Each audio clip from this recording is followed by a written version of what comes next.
안녕하세요. 저는 임대업을 하고 있는 60대 여성입니다. 젊은 시절 남편과 저는 구두 공장을 운영했었어요. 그때는 하루 한 끼 겨우 먹어가며 죽어라 일만 했었는데 그때 고생을 많이 한 덕에 말년에는 재산을 꽤 모아둬서 지금은 제가 여유 있게 지낼 수가 있네요. 그러다 10여 년 전 남편이 간암으로 죽고 난 뒤로는 운영하던 일을 다 정리하고 재산 처분해서 건물 몇 채 관리하며 살고 있습니다. 그마저도 업체에 맡겨 관리하는 탓에 사실 저는 별일 없이 한가롭게 지내는 편이네요. 이렇게 사는 저를 보며 사람들은 걱정 없이 웃을 일만 있는 줄 알겠죠? 하지만 실상 제 속은 썩어가고 있었다는 걸 알면 누가 믿을까 싶습니다. 제가 남모를 소가리를 하고 있었던 건 다름 아닌 제 딸아이 때문이었습니다. 저한테 딸은 전부나 다름없었습니다. 남편이 죽고는 딸과 저는 서로를 더 의지하며 살았었죠. 몇 년을 고생하다 어렵게 가진 딸이라 애지중지하며 키웠고 눈에 넣어도 안 아플 정도로 귀하고 착한 딸이었습니다. 자라면서 그 흔한 사춘기 한 번 없이 말썽 한 번 없던 딸이었기에 설마 나이 다 들어서 제 속을 썩일 줄은 몰랐어요. 그 전까지는 매일 붙어 다닐 정도로 참 가깝게 지내던 정다운 모녀였으니까요. 그런데 그런 딸이 결혼을 하겠다며 남자를 데려오면서부터 저희 관계에 금이 가기 시작했습니다. 제 딸은 대학 졸업을 하고 직장 생활을 하다가 업무 스트레스로 일을 관두고 그 후로 가게를 내서 자영업을 시작하고 있었습니다. 도움받으려면 충분히 받을 텐데도 제게 도움 하나 없이 자기 퇴직금만으로 열심히 꾸려 몇 년 사이 자리 잡아 가더군요.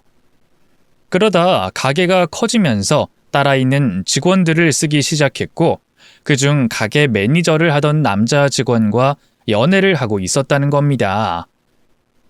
한 집에 살면서도 그런 사실을 전혀 몰랐던 저는 갑자기 결혼을 하겠다는 딸의 말에 깜짝 놀랄 수밖에 없었습니다.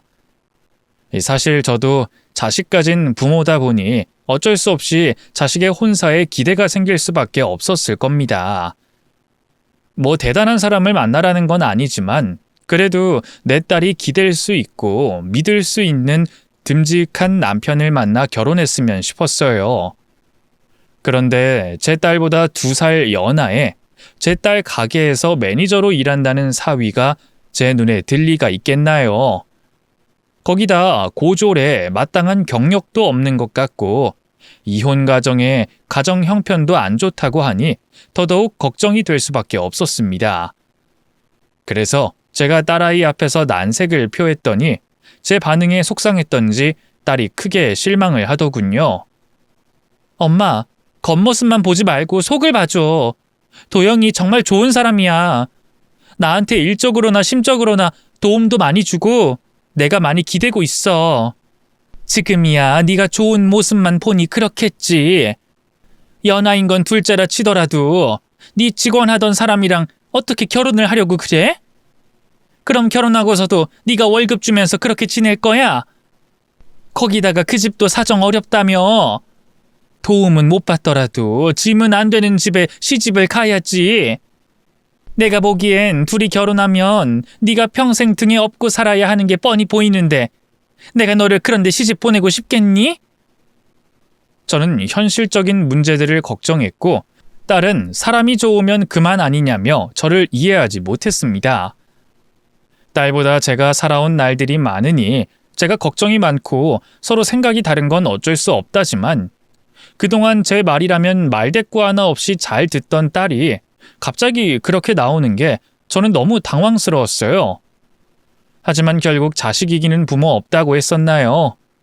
저는 어떻게든 그 남자와 결혼하겠다는 딸아이를 이기지 못하고 결국 상견례까지 하게 됐습니다. 그렇게 정식으로 사위와 사돈 되실 분을 만나게 됐죠. 그런데 거기서 또 문제가 벌어지고 말았습니다. 그 집 안싸돈이 제가 보는 앞에서까지 저희 딸에게 고깝게 구는 겁니다. 여기는 윤희 네가 예약을 한 거니? 여기 맛이 없어도 너무 없다. 아유, 잘 좀 알아보고 하지 진짜. 아이 뭐 하나 손 가는 음식이 없네. 어머님 입에 안 맞으세요? 죄송해요. 제가 잘 알아봤어야 하는 건데. 상견례를 하러 온 거지 음식을 맛보러 온 건 아닐 텐데. 제 딸이 약속 장소로 잡은 그 집이 음식이 맛이 없다느니 서비스가 별로라느니 별별 꼬투리를 잡아가며 제 딸을 탓하는 겁니다.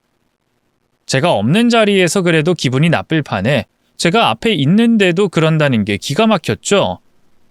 그런데도 제 딸은 예비 시어머니 눈치를 보고 있고 그 집 여자는 아들 가진 유세에 며느리 돌이 운운하고 있으니 제가 어떻게 속이 뒤집어지지 않을 수가 있겠어요. 그래서 결국 참다 못하고 그런 집이랑 결혼 못 시킨다며 딸아이를 끌고 나왔습니다. 그런데 딸은 되려 제게 화를 내더군요. 내가 선택한 사람이고 내가 하겠다는 결혼이잖아. 근데 엄마가 왜 이렇게까지 하는 거야? 엄마니까 그렇게 하지. 무슨 말을 그렇게 해? 그럼 엄마가 돼서 딸이 고생길로 걸어 들어가려고 하는 걸 그냥 두고 보라는 거야? 너야말로 제발 정신 차려 이거사. 제가 애원하고 울부짖는데도 딸은 마음을 바꾸지 않았습니다. 그렇게나 그 별 볼 것 없는 놈이 좋다는 건지 허락해주지 않으면 지들끼리라도 결혼식을 올리겠다며 통보를 하더군요. 결국 저는 상의 없이 결혼을 준비한 딸아이에게 청첩장을 받게 됐고 그제서야 내 딸이지만 내가 못 말린다는 결론을 내고 딸아이의 결혼식에 억지로 참석할 수밖에 없었습니다. 그리고 원룸에서 신혼을 시작하겠다는 딸이 못내 걸려 제가 가지고 있던 아파트 하나를 상속해줬어요. 딸의 결혼은 정말 인정할 수 없었지만 그렇다고 내 딸이 돈 없는 놈 만나 고생하는 꼴은 도저히 못 보겠더군요. 하지만 저도 그 이상의 것은 해줄 수 없었습니다.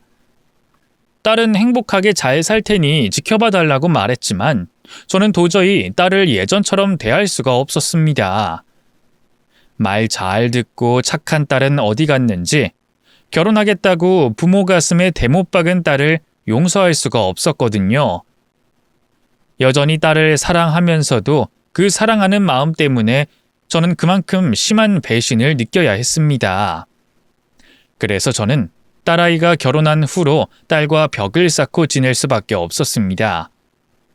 딸과 사위를 만나지 않고 딸아이와 서로 연락도 하지 않고 지냈죠. 그렇게 딸아이가 결혼을 하고 5년이라는 시간이 흘렀습니다. 그때까지도 저는 딸과 관계를 회복하지 못했어요. 딸이 몇 번 사위와 같이 저를 찾아오긴 했지만 혼자 오지 않으면 받아주지 않겠다는 제 말에 그냥 돌아가더군요. 아마 딸은 제가 늦게라도 사위를 인정해 주길 바랬을 겁니다. 하지만 제 눈에 사위는 전혀 발전한 게 없어 보였고 제 딸 덕에 먹고 사는 사위와 그 시댁이 눈에 가실 수밖에 없었죠. 그러다 보니 저도 좋은 소리 못 나갈 게 뻔해서 보지 않으려 했고 딸은 그걸 못마땅해 하며 저희 모녀의 관계는 회복될 기미가 없어 보였습니다. 저나 딸이나 둘 다 황소고집이라 누구 하나 굽히는 사람이 없었네요. 그런데 제가 그 일을 두고 후회할 일이 벌어지고 말았습니다. 어느 날 갑자기 저희 딸이 사고를 당했다며 병원으로 오라는 연락을 받게 됐거든요. 그 소식에 너무 놀라 병원으로 달려갔더니 제 딸은 이미 호흡 없이 사망한 상태였습니다. 그 옆에는 미리 와 있던 사위가 있었고 저는 넋이 나간 듯한 사위 대신 경찰들로부터 제 딸의 상황을 전해 듣게 됐습니다. 고속도로에서 오중 추돌 사고가 있었습니다. 그 한밤중에 비까지 내려서 시야 확보가 안 됐던 모양이에요. 따님이 몰던 차가 차량 사이에 끼었고 그 과정에서 즉사했습니다. 이 안타까운 이야기 전하게 돼 죄송합니다. 딸아이가 가게 일 문제로 혼자 출장을 갔다가 교통사고를 당했다는 것이었습니다. 이 사고라는 게 언제 누구에게 벌어질진 모르는 거라지만 설마 제 딸에게 그런 일이 벌어질 거라고는 생각도 해보지 못했네요. 그래서 저는 갑작스러운 딸의 사망에 큰 충격을 받을 수밖에 없었습니다. 제가 그대로 바닥에 주저앉아 울고 있자 사위가 제 곁에 와서 저를 달래주더군요. 장모님, 윤이 불쌍해서 어떡해요. 우리 착한 윤이. 저 때문에 장모님이랑 화해도 못하고 제가 정말 면목이 없습니다. 사위 말대로 이렇게 될 줄 알았으면 딸과 서먹하게 지내지 않았을 텐데 하는 후회가 들었지만 그때는 이미 늦은 때였습니다. 그런 와중에도 딸아이의 장례는 차질 없이 치러지게 됐습니다. 사고 조사 결과 다른 혐의는 없었고 교통사고로 종결돼 바로 장례를 치를 수 있었죠. 하지만 저는 딸의 죽음이 받아들여지지 않는지 딸의 영정을 보면서도 아무 생각이 들지 않았습니다. 영정사진 속 내 딸이 너무 환하게 웃고 있어서 당장이라도 내 딸이 살아 돌아올 것 같았거든요. 그래서 차마 울지도 못하고 딸아이 영정만 보고 있는데 옆에 있던 사위는 울음을 참을 수 없는지 한참을 울더군요. 어찌나 서럽게 울던지 지나가던 사람들까지 한 번씩 쳐다볼 정도였어요. 그렇게 사위는 딸아이의 영정사진 앞에서 서럽게 울부짖고 있었습니다. 그리 미웠던 사위였지만 내 딸 때문에 그리 힘들어하는 모습을 보니 저도 마음이 아리더군요. 어쩌면 지금 나보다 더 힘든 것은 사위가 아닐까 싶었습니다. 그래도 두 사람이 무척 사랑하는 사이였구나. 그래서 내 딸아이의 죽음을 받아들이고 있지 못하는구나 하는 생각에 저는 그 순간 사위를 위로해주고 싶은 마음이었습니다. 하지만 모른 척했던 제가 이제 와서 손을 내밀기가 민망스러워서 그럴 용기를 내진 못했네요. 그래서 저 대신 주변 사람들이 위로하는 것만 먼발치서 지켜보고 있었죠. 엄마보다 남편이 좋아 떠났던 딸이 하늘에서 이 모습을 보고 속상해하진 않으려나 싶었습니다. 그러다 얼마 뒤 진정이 좀 됐는지 사위가 제게 와서 말을 걸더군요. 장모님, 죄송합니다. 제가 너무 추태를 부렸죠? 저도 윤희 가는 길 문제없이 잘 보내주고 싶어서 꿋꿋하게 견뎌보려고 그랬는데 아무래도 저는 정신이 나약해서 글러먹은 모양입니다. 저보다 장모님이 더 힘드실 텐데 제가 오히려 더 마음 쓰시게 했네요. 아닐세. 자네가 지금 얼마나 힘들지 누구보다 내가 잘 알지 않겠나. 그러니 그런 소리 말어. 죄송합니다, 장모님. 사랑하는 사람을 잃고 슬퍼하는 게 당연한 일일 텐데 사위가 제 눈치를 보며 절더러 그렇게 말을 하는 걸 보니 내가 그동안 사위에게 참 야박하긴 했구나 싶었습니다. 이제 와서 그런 관계가 나아지진 않겠지만 그래도 적어도 내 딸의 장례식에서는 사위와 제가 한편이 돼 서로를 다독여야겠다 생각했죠. 그래서 괜찮다며 사위를 안쓰럽게 위로하던 저는 상주인 사위가 남은 장례를 무사히 치르도록 상주 자리로 돌려보내려 했습니다. 그런데 그때 돌아가던 사위가 갑자기 그만 쓰러지고 말았습니다. 아무래도 너무 울어서 탈수 증세가 온 듯했죠. 휘청거리는 사위는 그대로 쓰러졌고 놀란 주변 사람들이 서둘러 구급차를 불렀습니다. 저도 걱정되는 마음에 가까이 가서 사위를 보려 했지만 이미 사위 쪽 식구들과 지인들이 애워싸고 있어 제가 다가가지 못했네요. 그런데 그 순간 누가 제게 다가와 조용히 귓속말로 말을 하는 겁니다. 선생님, 걱정하지 마세요. 저거 다 쇼예요, 쇼. 순간 낯선 이의 그 말에 저는 깜짝 놀랄 수밖에 없었습니다. 누구시죠? 예, 선생님 안녕하세요. 저는 따님이랑 알고 지내던 지인이에요. 갑자기 말씀드려 놀라셨죠? 예, 근데 쇼라니 그게 대체 무슨 말이에요? 사위가 쇼를 하고 있다며 제게 말을 건 사람은 우리 딸아이 또래쯤 됐을까? 아니, 그보다 좀 어려 보이는 앳된 모습의 한 젊은 여자였습니다. 저희 딸이 활동적이고 사교적인 편은 아니라 가까이 지내는 친구들은 다 오랫동안 알고 지내던 중학교 동창들이고 그래서 제가 딸의 대학 동기들까지도 다 알고 있는데 그 아가씨는 제가 처음 보는 사람이더군요. 하긴 그동안 딸과 제가 모르고 지낸 시간이 5년이나 됐으니 제가 모르는 지인도 있을 수밖에 없겠죠. 그런데 그 아가씨가 제게 할 말이 있다며 저를 조용한 곳으로 데려가는 겁니다. 근데 저희 딸이랑 어떻게 아는 사이인가요? 이상하게 묻는 건 아니고 제가 아가씨는 처음 보는 것 같아서요. 저희 애가 알고 지내는 지인이 많은 편은 아니라 사실 제가 윤희 언니랑 알게 된 건 얼마 안 됐어요. 1년? 1년 반? 아마 그쯤 됐겠네요. 저희가 원래 알던 사이가 아니라 제가 일하던 곳에서 윤희 언니를 만나게 됐거든요. 아, 저는 보육원에서 일하고 있어요. 보육원이요? 그럼 우리 윤희가 보육원을 다녔다는 말인가요? 저는 처음 듣는 얘기에 몹시 당황스러웠습니다. 저희 딸이 보육원에 갈 일이 뭐가 있나 싶더라고요. 아, 선생님은 모르고 계셨나 보네요. 윤희 언니가 입양을 생각하고 있었다는 거. 입양이요?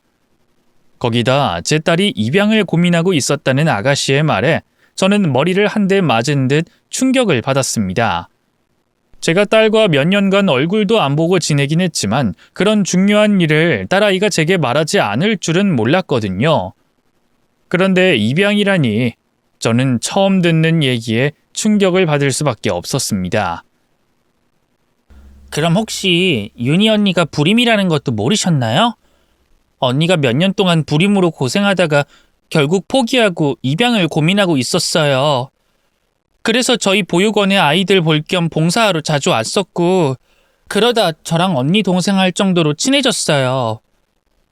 딸아이가 입양을 고민하고 있었다는 것도 처음 듣는 얘기인데 거기다가 딸이 불임이었다니 저는 딸아이가 죽고서야 알게 된 충격적인 진실에 뭐라 할 말이 없었습니다.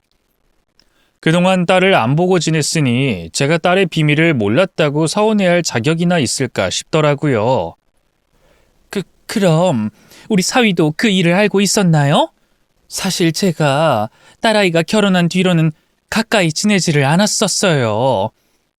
그동안 윤희가 어쩌고 지냈는지를 잘 몰라요. 입양이니 불임이니 하는 얘기도 다 처음 듣는 얘기라. 언니가 얘기를 했다고 하긴 했는데 잘 몰랐을 거예요. 그럼 윤희 혼자 생각한 건가요? 그 남편은 애초에 관심도 없었을걸요? 언니가 주말마다 보육원을 다녀도 어디 다니는지도 모르던 사람이니까요. 그건 또 무슨 말이에요? 사위가 윤희에게 관심이 없다니. 제 딸아이가 남편이랑 사이가 안 좋기라도 했다는 건가요? 그건 아닌 걸로 알고 있었는데. 솔직히 저는 언니가 살아생전 비밀로 했던 일을 제가 전해도 되는 건지 고민이었어요. 근데 아까 그 인간이 기절한 척 실려가는 꼬락서리 보니까 도저히 못 참겠더라고요. 어디 언니 앞에서 미안하지도 않은지 그런 가식적인 짓을 하네요. 이러다 언니가 죽어서까지 억울하면 안 되겠다 싶어서 말씀드리는 거예요. 그러니까 놀라지 말고 들으세요. 분명 제가 모르고 있던 진실을 알고 있는 듯한 그 아가씨는 제게 무척 조심스러워하며 이야기를 꺼냈습니다. 그리고 그렇게 듣게 된 이야기는 충격을 넘어 손발이 덜덜 떨릴 듯한 공포였어요. 언니가 입양을 하려고 했던 건 사실 남편 때문이었어요. 언니 남편이 언젠가부터 많이 이상해지더래요. 자꾸 겉돈다고 해야 하나? 집에 잘 붙어있지 않고 집에 같이 있으면서도 살갑지가 않더래요. 그래서 언니가 왜 그러는지 물어봤더니 집에 애가 없어서 그렇다는 식으로 핑계를 댔던 모양이더라고요. 아무래도 몇 년 동안 애가 없었으니까요. 언니도 처음에는 그 말을 믿었었대요. 물론 제일 힘든 건 본인이지만 자기가 힘든 만큼 남편도 많이 힘들 거라고 생각했겠죠. 거기다가 불임이 자기 탓이라고 생각했으니까 죄책감이 얼마나 더 컸을까요?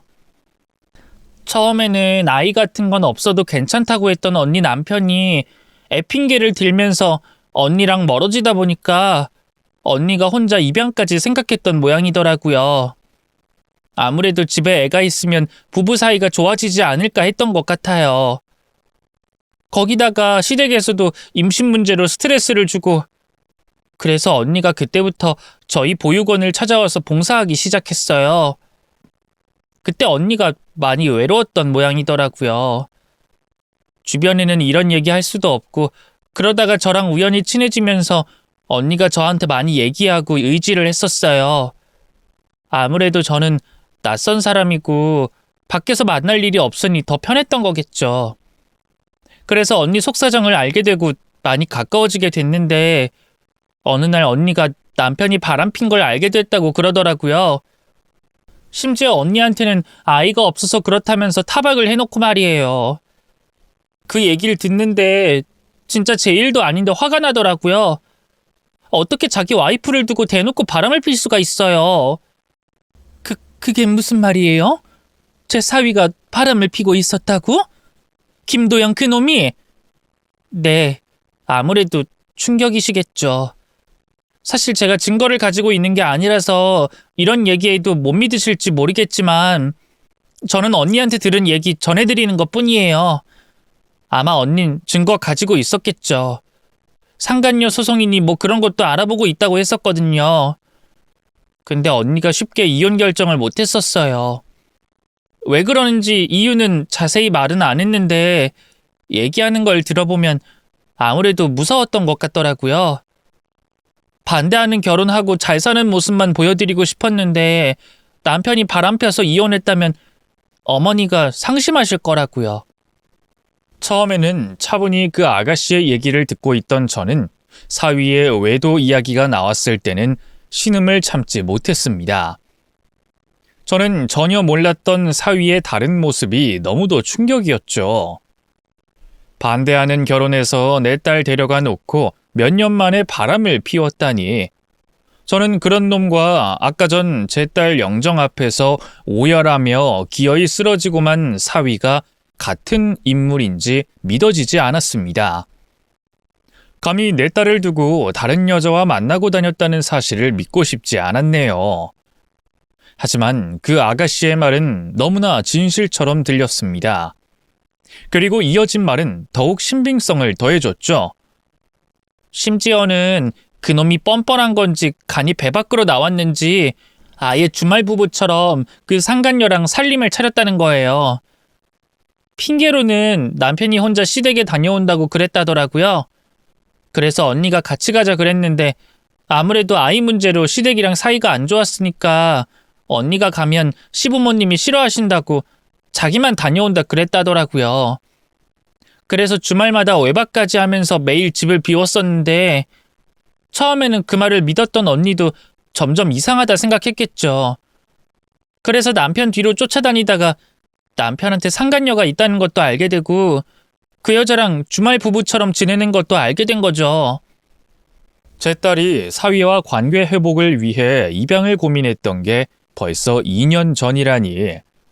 어쩌면 사위라는 놈이 바람을 피고 있었던 기간은 생각보다 오래됐을지도 모르겠습니다. 그동안 제 딸은 시댁과 남편에게 무척 시달렸었겠죠. 제가 상견례에서 그 집 사람들을 보고 대번에 결혼을 반대했을 만큼 몰상식하고 이기적인 인간들이니 임신도 못하는 몸으로 시집왔다며 무슨 모욕을 들었을지 모르겠습니다. 그런데 그런 마음고생을 견디면서 제 딸은 남편과의 관계 회복을 위해 입양까지 알아보고 보육원으로 봉사를 다녔는데, 그런 중에도 그놈은 바람을 피고 있었네요. 그것도 내 딸의 잘못이라며 핑계를 만들어 뒤로 두 집 살림까지 했다죠. 이 어떤 자랑무도한 인간이 감히 자기 처에게 그런 짓을 할 수 있는지, 저는 사위라는 놈의 행동을 도저히 참을 수가 없었습니다. 남에게서 얘기를 전해 듣는 것만으로도 내 아이가 얼마나 고통스럽고 힘겨운 시간들을 보내야 했을지 끔찍해서 견디지 못할 것 같은데, 그런데도 내 딸은 반대하는 결혼에서 나를 더 실망시킬까 하는 걱정 때문에 이혼도 쉽게 결정하지 못했다는군요. 내 딸이 고통받을 동안 나는 아무것도 몰랐다는 사실이 저를 너무나 절망케 했습니다. 근데 그걸 알고도 윤희가 나 때문에 이혼을 못했다고요? 꼭 그런 것만은 아니겠죠. 언니도 이래저래 고민이 많았을 거예요. 근데 그러다가 몇 달 뒤에는 결국 이혼해야겠다고 하기는 했어요. 처음엔 언니도 너무 충격을 받아서 제대로 생각을 못했던 것 같아요. 거기다가 그 남편이라는 인간이랑 시댁에서 아이 문제 가지고 언니 탓을 하고 자꾸 스트레스를 주다 보니까 언니가 자존감이 낮아졌던 거죠. 남편이랑 이혼하면 자기 인생이 어떻게 되겠냐고 그랬었거든요. 언니가 안쓰러운데 저는 도와줄 방법도 없고 저도 옆에서 지켜보는 게 답답했어요. 근데 언니가 어느 날 갑자기 이혼해야겠다면서 웃으면서 말하더라고요. 그리고 그때쯤 진지하게 입양을 생각하고 있다고 그랬어요. 처음에 남편이랑 관계 회복이라도 해보려고 입양을 고려했던 거지만 봉사 다니고 보육원 다니면서 언니가 자식처럼 정을 붙인 아이가 있었거든요. 남편이 바람난 걸 알게 되고 그래서 이혼하면 언니가 그 아이를 입양해서 둘이 지낼 거라고 저한테 말했었어요. 그런데 그 사이에 이런 일이 벌어질 줄 몰랐네요. 제 딸은 제 생각보다 강한 아이였습니다. 가뜩이나 저와도 멀어지고 의지할 곳은 남편밖에 없었던 와중에 남편의 외도로 힘들어하며 이혼을 고민했으면서도 결국 결단을 내리고 새 삶을 꿈꾸고 있었다네요. 남편 같은 것 없이도 자기 아이를 입양해서 행복하게 지내겠다는 꿈을 말이죠. 그런데 제 딸이 그런 결심을 실행하기도 전에 갑작스러운 사고로 허망하게 세상을 떠났던 겁니다. 그 얘기를 듣자 저는 제 딸이 이루지 못한 새 삶이 너무나 안타까워 눈물을 흘릴 수밖에 없었습니다. 왜 하필 불쌍한 제 딸에게 이런 일이 일어나야 했을까요? 그런데 그놈은 뻔뻔하게 언니 영정 앞에서 슬픈 척하고 있으니 제가 어떻게 참을 수가 있겠어요. 그놈은 아마 언니가 자기 불륜 사실을 알고 있는 것도 모를 거예요. 그러니 제가 이런 사연을 알고 있는 것도 모르겠죠. 근데 다른 사람은 다 몰라도 선생님은 아셔야 할 것 같아서요. 저는 불쌍한 아이들 돌보는 보육교사라 언니 억울함을 풀어줄 힘이 없지만 선생님은 어머니시니까 어떻게든 하실 수 있을 거라 생각해요. 그러니까 제발 언니 위해서라도 저 파렴치한 인간 용서하지 마세요. 그럼요. 당연히 그래야죠. 나야말로 그놈 그대로 둘 생각 없습니다. 딸아이의 비밀을 모두 알게 된 제가 어찌 그 아가씨와 같은 마음이 아닐 수 있을까요? 저야말로 제 딸의 장례식에서마저 저와 딸을 기만하려 했던 그놈을 두고 봐줄 수가 없었습니다. 내 딸은 안타깝게도 복수도 하지 못하고 떠나야 했지만 혼자 남은 제가 딸아이의 한을 대신 풀어줘야 한다 생각했어요. 제가 가진 모든 것을 걸어서라도 그놈을 두고 볼 수 없었습니다. 그렇게 저는 한바탕 눈물을 흘리고서야 겨우 마음을 추스릴 수 있었고 딸아이에게 위안이 되어준 그 아가씨의 위로를 받으며 한참 만에야 다시 장례식장으로 돌아갈 수 있었습니다. 맘 같아선 당장 사위라는 그놈을 쫓아가고 싶었지만 그렇다고 제 딸의 마지막 가는 길을 허투루 보낼 수는 없었으니까요. 그렇게 장례식장으로 다시 돌아가려던 저는 눈물로 얼룩진 얼굴을 씻어내려 화장실로 향하고 있었습니다. 그런데 마침 그 안에서 제 사돈이라는 여자가 나오는 게 보이더군요. 방금 전까지 제 딸이 그 집에서 당한 수모를 듣고 나서 그런지 갑자기 그 여자를 마주하는 게 곤욕이었어요. 아직 때가 아닌데 복수를 하기도 전에 그 여자를 가만히 두지 못할 것 같았거든요. 그래서 피하려고 하는데 그 여자가 옆에 있던 누구에게 제 딸 욕을 하는 겁니다. 하여간에 걔는 죽어서까지 사람 고생시켜. 죽은 사람 장례 치르다가 산 사람 죽어나게 생겼네. 아니 우리 아들 그렇게 돼서 어떻게 한다니? 아휴, 난 내 아들 걱정이라 도영이 옆에 있고 싶은데 걔가 하도 자리 지키고 있어달라 성화라 여기 있는 거지. 맘 같아선 장례고 뭐고 때려치고 싶네 정말. 근데 대체 걔 엄마는 어디 간 거야? 우리 아들 그 고생시켜놓고 지는 지 딸 장례 치르는데 자리를 비워? 하여간에 그 여자는 옛날부터 마음에 안 들었어. 결혼 반대하니 많이 하더니 아니 지가 뭔데 우리 아들을 반대한다 지랄이야 지랄이. 그 말을 듣는데 순간 제 머리에 퓨즈가 끊기는 기분이 들었습니다. 뭐라 해야 할지. 이성적인 판단이 마비되고 몸이 먼저 나가더라고요. 그렇게 저는 곧장 튀어나가 제 딸을 욕보에 있는 사돈이라는 그 여자의 머리채를 휘어잡았습니다. 뭐라고? 당신 지금 뭐라 그랬어? 감히 내 딸을 당신 입에 올렸어? 어디 한번 다시 말해봐. 이게 뭐하는 짓이야? 이거 놓고 얘기해요. 어디 방금 전처럼 마음껏 짓거려 보라니까? 네 아들이 뭘 어쩌고 내 딸이 어떻다고? 같은 자식 둔 부모로서 당신은 남의 딸 장례식에 그런 소리가 나와? 그렇게 이성을 잃은 저는 그대로 그 여자의 머리채를 잡아 제 딸의 영정 앞까지 질질 끌고 갔습니다. 가는 길에 여럿이 달려들어 말리려고 하는 듯 했지만 이미 정신이 나간 저를 막기에는 역부족이었어요. 제가 그렇게 끌고 다니는 사이 그 여자는 목이 쉬어라 소리를 질러댔고 그럴수록 저는 그 여자를 더욱 닥달했죠. 그리고 그렇게 제 딸 영정 앞에 그 여자의 무릎을 꿇렸습니다. 사과해. 당장 내 딸한테 사과해. 이 여자가 진짜 미쳤나?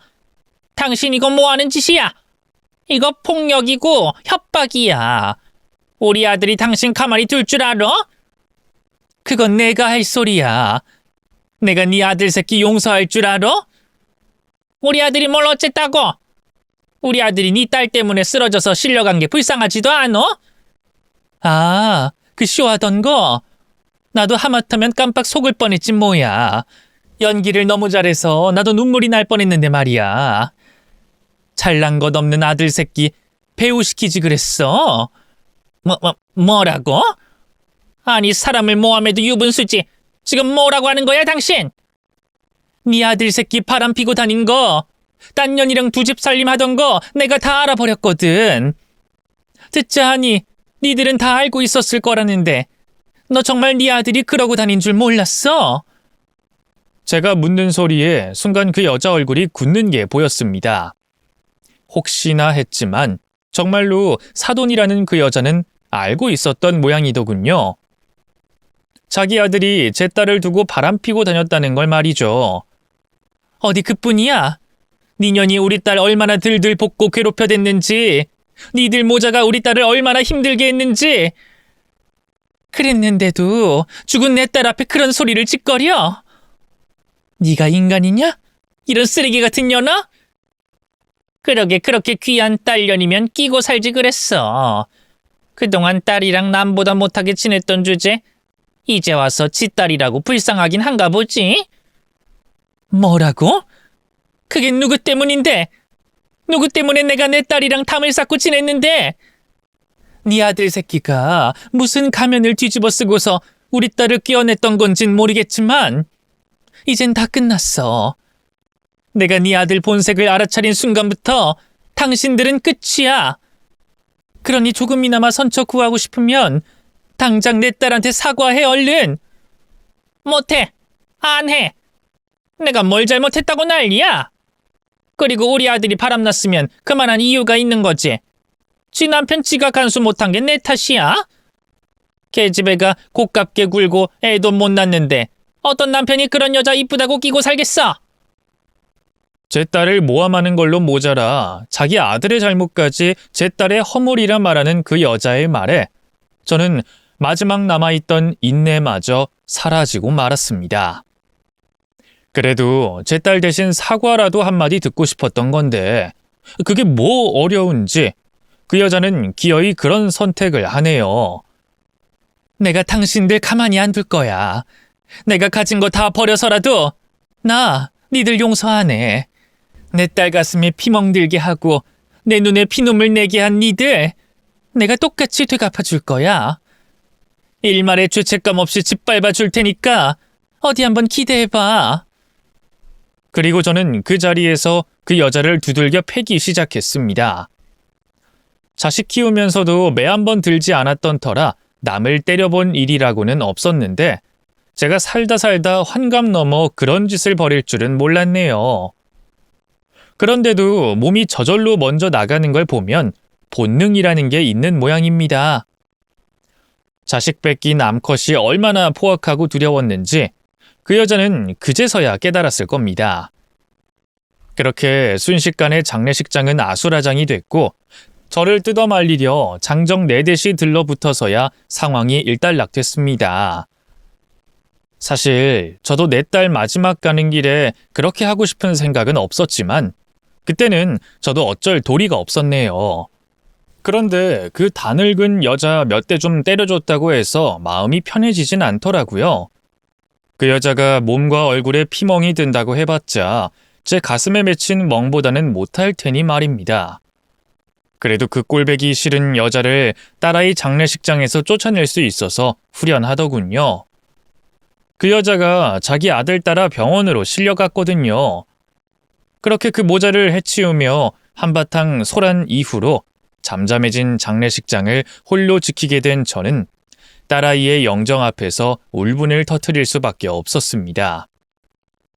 가슴이 얼마나 미어지는지 제가 남은 평생 제정신으로 살아갈 수 있을까 싶더라고요.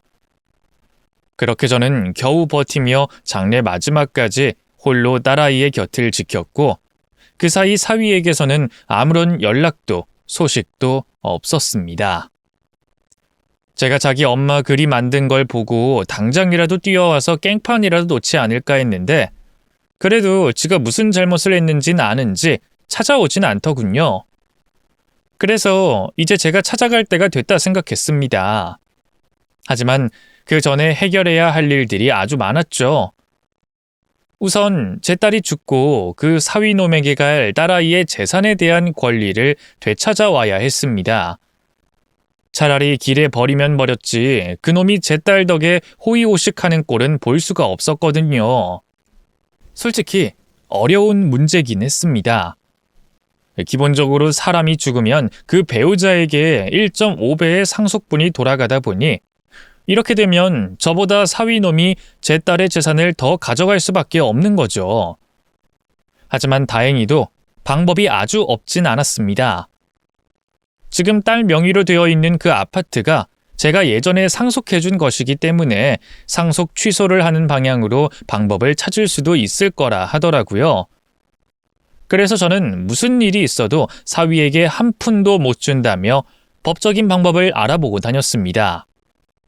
그러자 그 소식을 들은 사위놈이 그제서야 저를 찾아오더군요. 자네가 나를 왜 보자고 했나? 무슨 염치가 있어서? 왜? 내가 네 엄마한테 한 것처럼 네 놈도 해주랴? 그렇게 애원하지 않아도 천천히 그렇게 해줄 거니까 너무 급하게 생각하지 마. 장모님, 진짜 왜 이러십니까? 윤이 죽은 거 안타까운 건 맞지만 제 탓 아니잖아요. 죽은 사람 일은 안타깝지만 그래도 산 사람들은 살아야죠. 장모님이 지금 저 사는 집 가지고 문제 삼으시려는 거 들었습니다. 그 집 저희가 같이 살던 집이에요. 물론 최근엔 부부 사이가 안 좋은 일도 있었지만 분명 좋은 추억도 있고 저 지금도 윤희 사랑합니다. 근데 저한테 이렇게까지 하셔야겠어요? 뭐? 사랑? 네 놈 입에서 그딴 소리가 어떻게 나와? 네가 어떻게 우리 딸 이름을 함부로 입에 올려? 너는 내 딸이 살아있는 동안 바람 피워서 비참하게 만들고 그렇게 괴롭혀 놓고 내 딸이 죽고 나니 내 딸이 가진 것까지 죄다 탐이 나는 거야? 내가 네 본색을 알고 기가 막혔지만 이렇게까지 양심 없고 교만한 줄은 몰랐구나. 네가 인두껍을 쓰고 감히 짐승만도 못한 짓을 하려고? 너한테 내 딸 몫이 돌아가는 꼴을 보느니 차라리 내가 죽지. 나는 내 목숨 걸고 네 놈년들 가만두지 않을 테니까 너는 날 찾아올 생각하지 말고 도망갈 궁리나 해. 어떻게 뻔뻔하게 그런 소리를 할 수 있는지 저는 정말 그놈을 죽여버리고 싶었습니다. 왜 저런 놈이 죽지 않고 불쌍한 내 딸이 죽어야 하는지 억울해서 미쳐버릴 것 같았어요. 그러니 억울한 제 딸을 위해서라도 제가 그놈을 그냥 둬선 안 됐습니다. 그렇게 방법을 찾던 저는 한 가지 방법을 찾아내게 됐습니다. 바로 상속 무효 소송이었죠. 부모가 생전에 자식에게 재산 상속을 했을 경우 자식의 도리를 다하지 못했을 경우에 상속 무효가 가능하다는 말을 들었습니다. 이른바 불효자법이라고 하는데 부모 재산을 받고도 봉양의 의무를 다하지 않았으니 되돌려 받을 수 있다는 거였죠. 하지만 그게 전부 다 가능한 일이 아니었고 죽은 자식에게도 가능할진 모르는 일이었습니다. 게다가 제 딸이 이혼 준비를 하고 있었다는 것까지 알려지고는 더 복잡한 상황이 됐죠. 그래도 저는 어떻게든 방법이 있으면 바늘귀라도 뚫어보자며 여러 변호사들을 찾아다녔습니다. 대부분은 말도 안 되는 일이라며 수임을 포기했고 마지막으로 한 변호사를 찾아가게 됐습니다. 이쪽 분야로 유명하신 분이라 해서 물어물어 갔는데 그 변호사님도 이런 일은 처음이다 보니 승소를 장담하기 어렵다며 포기하라고 저를 말리더군요. 하지만 저는 다 잃더라도 그것만큼은 되찾아야겠다며 제발 저를 도와주십사 간청했습니다. 자식이 억울한 한을 품고 그렇게 떠나버렸는데 죽어서까지 억울한 일이 벌어지면 어떻게 견디겠습니까? 저는 제 딸 한 풀어주지 않고는 살 자신이 없습니다. 저는 정말 다 잃을 각오가 돼 있어요. 다만 그놈한테 한 푼이라도 안 돌아가게 하는 게 제 목표입니다. 그러니까 제발 저 좀 도와주세요, 변호사님. 자식 가진 부모라면 제 마음 이해하실 것 아닙니까? 제가 눈물로 호소하자 변호사님도 자식 둔 부모 입장에 저를 모른 척하지 못하시더군요. 결국 저는 딸에게서 상속 무효 소송을 하기로 했습니다. 죽은 딸 자식 상대로 소송이라니 어쩜 이런 기막힌 일이 있을 수 있을까요? 하지만 그게 유일한 방법이라면 저는 뭐든 할 자신이 있었죠. 그렇게 소송은 시작됐고 죽은 딸 대신 대리인으로 사위놈이 나섰습니다. 그놈도 어디서 변호사를 구해왔는지 상속 무효는 말도 안 되는 일이라며 억울하다 말하곤 자기 권리를 주장하더군요. 감히 바람핀 놈이 무슨 할 말이 있는지 참으로 기가 막혔어요. 그렇게 지지부진한 법정 싸움은 계속됐습니다. 쉽지 않을 거라 생각하긴 했지만 한 1년쯤 넘어가니 저도 많이 힘이 붙이더라고요. 하지만 저는 포기할 수 없었습니다. 그렇게 인내로 기다리던 어느 날, 저는 결국 승소 판결을 받을 수 있게 됐습니다. 딸아이가 죽고 나서 제가 딸과 남처럼 지냈던 그 세월이 제일 한스러웠는데 우습게도 그 덕에 승소를 할 수 있었네요. 딸과 제 사이가 몇 년새 가깝지 못했다는 것이 인정돼 제가 딸에게 줬던 그 집을 다시 되찾아올 수 있게 됐습니다. 물론 그게 전부는 아니었죠. 집 말고도 딸의 남은 재산이 있었기에 그건 어떻게 해야 하나 걱정이었는데 알고 보니 딸아이가 생전에 자기 재산을 전부 신탁을 맡겨뒀다는 겁니다. 그리고 그 신탁 내용의 상속인은 사위도 아니고 저도 아니었습니다. 다름 아닌 제 딸이 입양하려 했다던 그 아이였더라고요. 원래는 남편분이 상속인이셨는데 돌아가시기 반년 전쯤에 상속인을 바꾸셨어요. 웬 아이였는데 후원하시는 아이라 하시더라고요. 입양은 아직 모르지만 혹시 나중에 자기가 없더라도 이 아이가 혼자 되지 않았으면 하신다고 그렇게 말씀하셨습니다. 근데 그 사이에 이렇게 돌아가시다니 저희도 많이 놀랐어요. 딸아이가 자기가 그렇게 갑자기 죽을 일을 예견한 것도 아닐 텐데 어떻게 그런 결정을 내렸는지 모르겠지만 덕분에 저는 딸의 남은 재산마저 지킬 수가 있었어요. 그리고 그 재산에 포함돼 있던 딸아이의 가계와 권리까지 전부 수거될 수 있었습니다. 일이 그렇게 되자 사위놈과 사돈은 기어이 저를 찾아와 행패를 부렸습니다. 있는 것들이 더한다 그러더니 우리 목 훔쳐가니까 속 시원하냐? 줬다 뺏는 것도 정도가 있지. 다 뺏어가면 우린 어찌 살으라고? 말은 똑바로 해야지. 니들이 내 딸 목 훔칠까봐 내가 지킨 거지. 욕심 많은 건 당신들 아니야. 어디 내 딸한테 그런 짓을 하고 누릴 거는 다 누리려고 그랬어? 내가 분명히 말했지. 당신들 가만두지 않을 거라고. 그럼 어디 니들이 팽시킨 내 딸 없이 잘 지낼 수 있나 두고 보자고. 그동안 내 딸 덕분에 좋은 집에서 먹고 자고 내 딸 덕분에 직장 없이 셔터맨 하며 살던 사위놈이었으니 이제 끈떨어진 연이 되면 더 이상 숨 쉴 구멍도 없을 겁니다. 그러라고 제가 별짓을 다 해서 딸의 몫을 챙겨 나왔던 거니까요. 그렇게 저는 제 나름대로의 복수를 할 수 있었고 그제서야 한시름 덜은 마음으로 딸의 납골당을 찾을 수 있었습니다.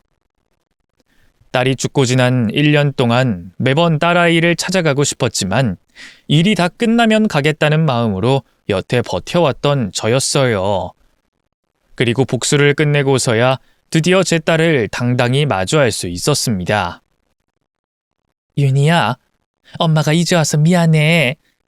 하루빨리 해결하고 싶었는데 생각보다 너무 오래 걸렸네. 그래도 엄마가 이겼어.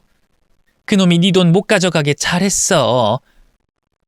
네가 조금은 마음 편하게 떠날 수 있게 엄마가 대신 그놈 벌 줬다. 엄마 잘했다 해줄 거지? 그런 놈 버릇이야 못 고치겠지만 그래도 네 덕에 잘 먹고 잘 사는 꼴은 안 봐서 다행하니니. 그러니까 너도 이젠 더 억울해하지 말고 걱정하지도 말고 거기서 아빠랑 마음 편히 지내. 엄마는 여기서 조금만 더 지내다가 갈게. 살아있는 동안 우리 딸 그리워하면서 살게. 사랑해 우리 딸. 그렇게 딸아이에게 마지막 인사를 전한 저는 곧장 보육원으로 달려갔습니다. 그리고 나를 도와줬던 그 아가씨를 찾아갔어요. 딸이 죽은 뒤로 내내 고민하던 그 일에 대한 결단을 비로소 내리기 위해서죠. 선생님, 여긴 어쩐 일이세요? 그동안 잘 지내셨어요? 오랜만이죠? 딸아이 죽고 해결할 게 많았네요. 근데 이제 다 해결됐어요. 늦게 와서 미안해요. 우리 딸이 입양하려고 했던 그 애 보여줄 수 있나요? 그렇게 저는 딸아이가 제 딸처럼 생각했다던 그 아이를 보게 됐습니다. 올해로 10살이 됐다는 그 아이는 참 똘똘하고 예쁘게 생겼더라고요. 마치 우리 윤희 어릴 적 모습처럼 말이에요. 제 딸이 그랬던 것처럼 저도 그 아이를 보자마자 그 아이에게 한눈에 반하고 말았습니다. 그리고 우리 아이가 이루지 못했던 꿈을 제가 대신 이뤄줘야겠다 생각했어요. 그렇게 저는 어린 소진이를 입양하기로 했고 딸이 떠난 제게 또 다른 희망이 찾아와 줬습니다. 솔직히 그런 결정을 내리기까지 저도 고민이 많았습니다. 제가 나이가 적지 않아 그 아이 곁에 오래 있어주지 못할 텐데 내가 그 아이를 데려가도 될지, 나 때문에 그 아이가 다른 기회를 잃는 건 아닐지 고민이 많이 됐거든요. 그런데 이미 10살이 된 아이가 쉽게 입양될 가능성은 너무 적다고 하더라고요. 사실 소진이는 한번 파양된 경험이 있어요. 6살 무렵에 입양 갔다가 그 집에 애가 생겨서 2년 만에 다시 파양을 왔거든요. 그 사이 다른 입양 기회는 다 놓쳤고 한번 파양된 아이는 다시 입양되기 쉽지 않아요. 그걸 아이도 알다 보니까 그래서 무척 상처가 많고 불쌍한 아이예요. 그래서 윤희 언니도 소진이를 데려가려고 했던 거고요. 그러니 선생님이 소진이 데려가 주신다면 분명 소진이한테도 좋은 일일 거예요. 소진이도 윤희 언니 많이 따랐으니 좋아할 거고요. 그래서 저는 용기를 내 소진이에게 의사를 물었고 제가 윤희 엄마라는 걸 알게 된 소진이는 주저없이 저를 따라 나섰습니다. 그게 얼마나 고맙던지. 저는 앞으로 그 아이를 위해 뭐든 하겠다고 다짐했죠. 그렇게 지금은 입양 절차도 모두 마치고 소진이와 제가 둘이 잘 지내고 있습니다. 호적상으로는 제 자식이지만 원래 윤희의 아이였기에 저는 소진이에게 할머니라 부르라고 했어요. 그리고 소진이는 윤희를 엄마라고 부르고 있죠. 그럼 저는 앞으로도 소진이 할머니로 남은 생을 잘 살아가려 합니다. 여러분들도 저희들을 응원해 주시기 바라며 제 이야기를 여기서 마치겠습니다. 감사합니다.